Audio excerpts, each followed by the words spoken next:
আসসালামু আলাইকুম। সংবাদে আপনাদের সবাইকে স্বাগত। সংবাদ শিরোনাম। ভোটে লেভেল প্লেইং ফিল্ড নিশ্চিত করবে কমিশন, আপিল বুথ পরিদর্শন করে জানালেন সিইসি। প্রয়োজনে প্রশাসনের রদবদল করতে পারবে ইসি বললেন মন্ত্রী পরিষদ সচিব। নির্বাচন কমিশন যদি কনভিন্সড হয়, তারা যদি মনে করেন যে রদবদল প্রয়োজন, তাহলে তারা বলবেন, তখন আমরা সেটা বিবেচনা করব। তারা কনভিন্সড হোক আগে। নির্বাচন বানচালে ফ্যাসিবাদীদের ষড়যন্ত্র চলছেই, অভিযোগ সালাউদ্দিনের। গণভ্যুত্থানের শহীদদের শ্রদ্ধা জানাতেই উত্তরবঙ্গ যাচ্ছেন তারেক রহমান। ভ্যুত্থানের শহীদদের আমরা ধারণ করি এবং আমাদের সেই চেতনাকে ঊর্ধ্বে তুলে ধরতে হবে, তার জন্যেই তার যাওয়া। এখানে নির্বাচন আচরণবিধির কোনো বিষয় নেই। আগে থেকে ওত পেতেছিল মুসাব্বিরের ঘাতকরা, ফুটেজ দেখে দুইজনকে শনাক্ত, বিচার চায় পরিবার। শনিবার স্বেচ্ছাসেবক দলের বিক্ষোভ। দাবি মানার আশ্বাসে ধর্মঘট প্রত্যাহার করল এলপি গ্যাস ডিলাররা। দোকান বন্ধ থাকায় দিনভর বিপাকে সাধারণ মানুষ। টাইম মতো গ্যাস পাইতেছি না, গ্যাস শেষ হয়ে যাওয়ার পর দোকানে যাই, গ্যাস নাই। সকাল থেকে গ্যাসের দোকান যতগুলো আছে খুঁজতেছি, কোনো দোকানে গ্যাস পাচ্ছি না। কয়েকটা দোকানে এলাকা ঘুরিয়েছি আমি, এখন গ্যাস পাই না। আমাদের হোটেল বন্ধ হয়েছে, 3 আছে। 103 জনকে গুম ও হত্যার অভিযোগে জিয়াউল আহসানের বিরুদ্ধে চার্জ গঠনের আদেশ। 14 জানুয়ারি তার বিরুদ্ধে সাক্ষ্য দেবেন সাবেক সেনাপ্রধান ইকবাল করিম ভূঁইয়া। শরীয়তপুরে ককটেল বিস্ফোরণে 2 জন নিহত, বোমা বানানোর সরঞ্জাম উদ্ধার। আওয়ামী লীগের 2 গ্রুপের আধিপত্য বিস্তারের জেরে এই হত্যাকাণ্ড।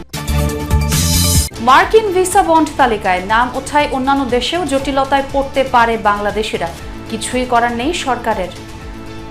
পলিসিগত দায়িত্ব যদি কারো থাকে, সেটা হলো পূর্ববর্তী সব সরকারের আছে, সেটাকে আমরা পরিবর্তন করতে পারিনি, পরিবর্তন করা সম্ভব না। কারণ মানুষের এই নড়াচড়া বন্ধ করার সাধ্য এই সরকারের নাই।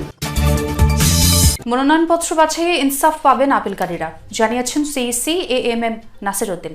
এছাড়া নিশ্চিত করা হবে ভোটের সুষ্ঠু পরিবেশও। পরে বিকেলে সিইসির সাথে সাক্ষাৎ শেষে ইইউ প্রতিনিধি দল জানায়, নির্বাচন প্রক্রিয়ায় নজর রাখবে ইইউ। এর আগে সচিবালয়ে মন্ত্রী পরিষদ সচিব ডক্টর শেখ আব্দুর রশিদ বলেন, বর্তমান মাঠ প্রশাসন দিয়ে সুষ্ঠু ভোট সম্ভব, চাইলে রদবদল করতে পারবে ইসি। নির্বাচন কমিশনে চতুর্থ দিনের মতো চলে আপিল আবেদন। বৃহস্পতিবার সকাল থেকেই নির্বাচন ভবন প্রাঙ্গণে ছিল কর্মকর্তাদের ব্যস্ততা। এ সময় আপিল বুথ পরিদর্শন করেন সিইসি এএমএম নাসির উদ্দিন। জানান, রিটার্নিং কর্মকর্তা যে সিদ্ধান্তই দিক, ন্যায় বিচার নিশ্চিত করা হবে। আমরা ইনসাফ করবো ইনশাল্লাহ। দেখবেন যে আমাদের হিয়ারিং হওয়ার পরে দেখবেন আপনারা যে আইন অনুযায়ী যা হবে, বিধিবিধান অনুযায়ী যা হবে, আমরা সেই ধরনের সিদ্ধান্ত দিব। এবং আইন তো সবার জন্য সমান, সবাই তো মানতে বাধ্য হবে। পরে বিকেলে সিইসির সঙ্গে সাক্ষাৎ করতে আসেন ইইউর 4 সদস্যের প্রতিনিধি দল। সাক্ষাৎ শেষে কথা বলেন ইইউ ইলেকশন অবজারভেশন মিশনের প্রধান পর্যবেক্ষক। জানান, নিরপেক্ষ অবস্থান থেকে পর্যবেক্ষণ করা হবে নির্বাচন।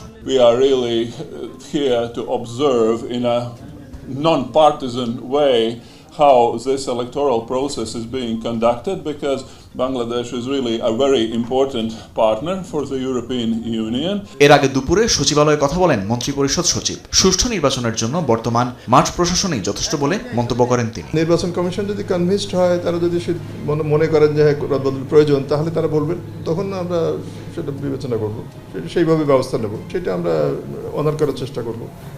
তারা কনভিন্সড হোক আগে। পতিত ফ্যাসিবাদী শক্তি নির্বাচন বানচালের নানা ষড়যন্ত্র অব্যাহত রেখেছে বলে মনে করে বিএনপি। দলটির স্থায়ী কমিটির সদস্য সালাউদ্দিন আহমদ বলেন, মুসাব্বির হত্যাকাণ্ডের মতো বিচ্ছিন্ন ঘটনা নির্বাচন আয়োজনে প্রভাব ফেলবে না। গুলশানে বিএনপি চেয়ারপারসনের কার্যালয়ে তিনি জানান, অভ্যুত্থানের শহীদদের শ্রদ্ধা জানাতেই ভারপ্রাপ্ত চেয়ারম্যান তারেক রহমান উত্তরবঙ্গ সফর করবেন। বুধবার রাতে রাজধানীতে বিএনপির অঙ্গ সংগঠন স্বেচ্ছাসেবক দল ঢাকা মহানগর উত্তরের সাবেক সাধারণ সম্পাদক আজিজুর রহমান মুসাব্বির গুলিবিদ্ধ হয়ে নিহত হন। এই ঘটনাকে বিচ্ছিন্ন ঘটনা হিসেবে উল্লেখ করেছেন বিএনপি স্থায়ী কমিটির সদস্য সালাউদ্দিন আহমদ। শঙ্কা জানান, পতিত ফ্যাসিবাদী শক্তি নির্বাচন বানচাল ও দেশের গণতান্ত্রিক যাত্রাকে ব্যাহত করতেই আইন শৃঙ্খলা পরিস্থিতির অবনতি ঘটাচ্ছে। তবে এমন ঘটনা নির্বাচনে প্রভাব ফেলবে না বলেও মনে করেন সালাউদ্দিন। বলেন, সব রাজনৈতিক দলই নির্বাচনের বিষয়ে প্রতিশ্রুতিবদ্ধ। পতিত ফ্যাসিবাদী শক্তির কিছু ষড়যন্ত্র এখনো তারা চালু রেখেছে, যাতে নির্বাচনকে বাধাগ্রস্ত করতে পারে, কণ্ঠকাঠিন্য করতে পারে, গণতন্ত্রের উত্তরণের পথটাকে সহজতর না করতে পারে। কিন্তু তাদের সেই প্রচেষ্টা কখনো সফল হবে না।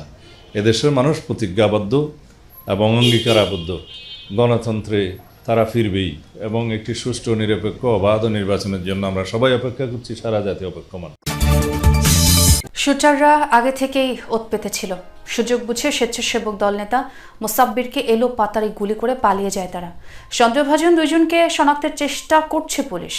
কার্বন বাজারে চাঁদা তোলা নিয়ে কারোর সাথে দ্বন্দ্ব ছিল এমন তথ্যের ওপর হত্যার মোটিভ কিনা এই নিয়েই তদন্ত চলছে। আরো জানাচ্ছেন রাব্বি সিদ্দিকী। তেজগাঁও তেস্তুরি বাজার এলাকায় আহসানুল্লাহ গলি থেকে দৌড়ে পালাচ্ছে দুই যুবক, তারা অস্ত্রধারী। সন্দেহভাজন এরাই মোসাব্বিরকে এলোপাতারি গুলি করে। সিসি ফুটেজে দেখা যায় সন্দেহভাজন দুজন ঘটনার পরপরই এই যে তেস্তুরি বাজারের গলি, এই গলি দিয়ে তারা বেরিয়ে যায়। একজন যায় কারণ বাজারের ওই পাশটায়, আরেকজনকে দেখা যায় যে ফার্ম গেটের এই দিকটাতে পালাতে। পুলিশের ধারণা এই দুজনই মোসাব্বিরকে হত্যা করেছে। সিসি ফুটেজে যাদের দেখা যাচ্ছে তারা নাকি সেদিন বিকেল থেকে ওই গলিতেই ঘোরাফেরা করছিল বলে জানায় এলাকাবাসী। আমরা দুপুর থেকে দেখছি যে এরকম ছিল, তো আবার কিছুক্ষণ পরে দিকে হঠাৎ নাই। আবার ওরা হয়তো বিভিন্ন কালক্ষেপণ করতে চাইছিল যে, বা লোকেশনটা বুঝতে চাইছিল যে কোন সময়ে থাকা উচিত। এলপি গ্যাস সিলিন্ডার বিক্রি বন্ধের সিদ্ধান্ত প্রত্যাহার করেছেন ব্যবসায়ীরা। বিইআরসির সাথে বৈঠকে দাবি পূরণের আশ্বাসের পরই তারা ধর্মঘট তুলে নেয়। তবে রাজধানী সহ সারা দেশে সিলিন্ডার গ্যাসের চরম সংকট রয়েছে। সব দোকান বন্ধ থাকায় বৃহস্পতিবার চড়া দামেও ভোক্তারা গ্যাস কিনতে পারেননি। কোথাও গ্যাস সিলিন্ডার মিলছে না, এতে বাসাবাড়ি ও খাবার হোটেলগুলো বিপাকে পড়েছে। ব্যবসায়ীরা সরকার নির্ধারিত দামের সঙ্গে খুচরা পর্যায়ে আরও প্রায় 200 টাকা বাড়ানোর দাবি জানান। আওয়ামী লীগের আমলে গুম ও বিচার বহির্ভূতভাবে 103 জনকে হত্যায় এনটিএমসির সাবেক মহাপরিচালক ও সাবেক সেনা কর্মকর্তা জিয়াউল হাসানের বিরুদ্ধে অভিযোগ গঠনের আদেশ 14 জানুয়ারি নির্ধারণ করেছে আদালত। এর আগে তার পক্ষে শুনানি করেছেন তার আইনজীবীরা।